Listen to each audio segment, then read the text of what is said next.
You're trying to speak English. The words are slow or they disappear when you need them. You're not sure about the grammar. You pause a lot. Why is speaking English so difficult? This is part of the normal process of practicing speaking. But what if I told you that you already have the key to speaking English fluently and effortlessly, and you already use it in your native language?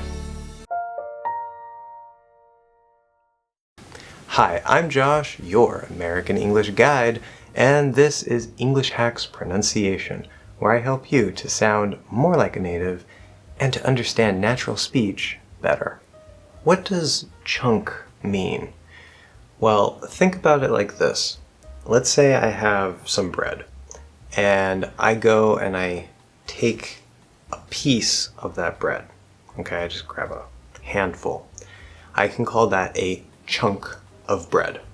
Imagine you have to tell someone a number.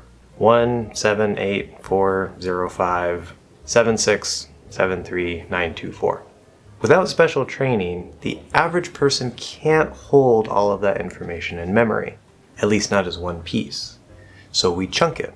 You might do something like 1784057673924.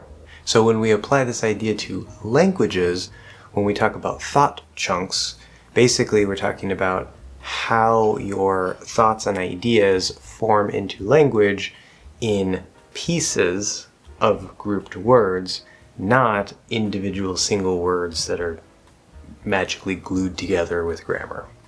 Thought chunking is something you can apply to vocabulary, grammar, and pronunciation, particularly the rhythm and intonation, and it specifically helps with your speaking skills.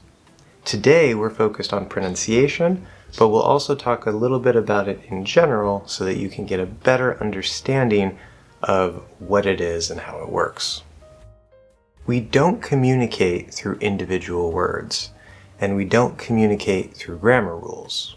We communicate whole or partial thoughts and ideas that form before your brain processes the language. And those thoughts are almost immediately converted into sound, meaning spoken language, through thought chunks. In addition, thought chunking helps you to avoid the need to memorize a lot of grammar rules. The reason native English speakers never say he want and always he wants is because natives learn any language through chunking, not through grammar rules.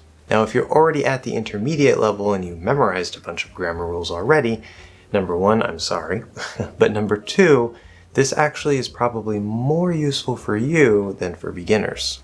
Even if you do have sort of a decent flow in your speech, you don't want to sound like a textbook.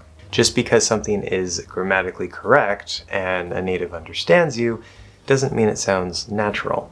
So thought chunking can help you fix this.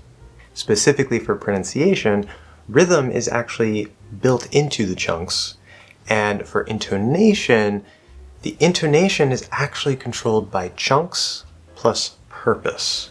What you're saying, why you're saying it, and then what the specific chunks are that you're using. Okay, let's talk about how to use thought chunking to improve your speech, particularly related to pronunciation. The first thing I want to mention is that chunking is not about pausing. I repeat, it is not about pausing. Now, pausing can happen between chunks, and there are actually some other things that can happen as well, but it's not always about the pausing, unless maybe you're giving a speech or a presentation. And it's also really important to note that there's often not just one specific way to chunk a thought or a sentence.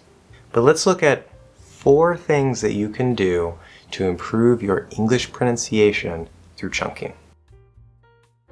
Let's start with some input exercises. So these are going to help improve your perception, your noticing of the rhythm, the intonation, how the language flows when natives speak it. This will then help you to start adapting your own pronunciation to it in the output exercises. But input exercise number 1, as with many things, is to analyze native speech. Now you want to find some audio source. It could be video or not, it doesn't matter. And preferably you want to focus on more natural conversational speech and not something like the news, because it's going to be a little different. It's also really useful to have a written transcript. If you want to practice chunking in sort of an easier way, you can study, for example, TED Talks and see how some people give presentations and speeches and how they use certain pausing for certain effects. There is use for that, but in everyday speech, we don't speak like we're giving a presentation. So you can use that as a supplemental exercise, but try to focus on the natural speech. Now, either way, the first step, as always, is to notice. Pay attention to how native speakers chunk their thoughts. I'll be making some exercises for this a little bit later. Now, for pronunciation, you really want to pay very special attention to the rhythm, especially if your language is not stress timed, and also pay close attention to what happens between chunks. There's a lot going on there that you probably don't even notice yet. And lastly, note that this is an input exercise, but you can get the most benefit overall by combining this with some sort of either light or detailed shadowing, which will be output exercise number 1. But before we get to that, input exercise number 2. Analyze your native language for chunking and pausing or whatever else happens between chunks and compare it to English. You can do this by playing with the language yourself and or by listening to other native speakers of your language and how the sentences flow, just like in the first exercise. And remember that we're trying to compare the overall flow of the language, not just trying to compare, say, 1 or 2 sentences between the 2 languages. The more aware you are of things in your native language, the easier it will become to notice things in English and make adjustments.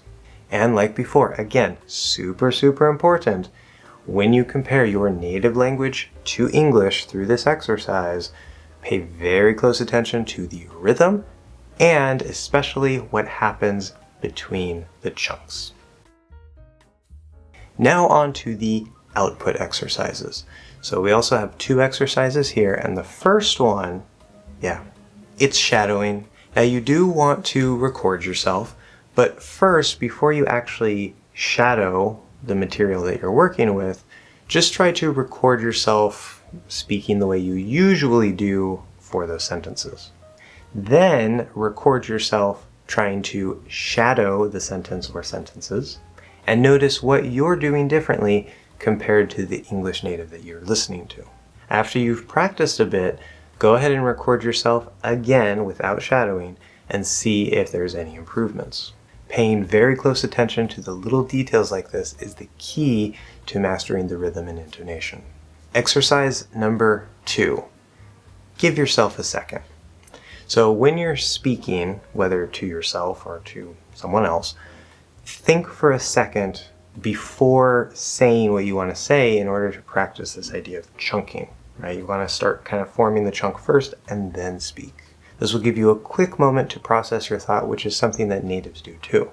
As you get better at speaking, you won't need to think as much before actually saying something. Now, I don't mean to just take this time to translate in your head. That's not the point.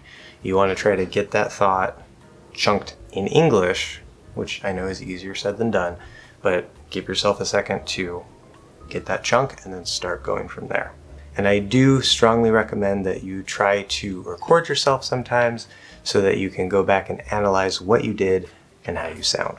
Now, I do encourage you to start trying these techniques, especially that first input exercise, but I will also be creating some material for you guys to practice with, and that is also part of where we're going to really look at intonation and talk about variations and how intonation works, because without some sort of actual real context, intonation can be very difficult to teach for me and to learn for you. So if you have any questions or comments related to thought chunking, let me know, and thank you so much for watching another English Hacks lesson. I'll see you guys in the next one.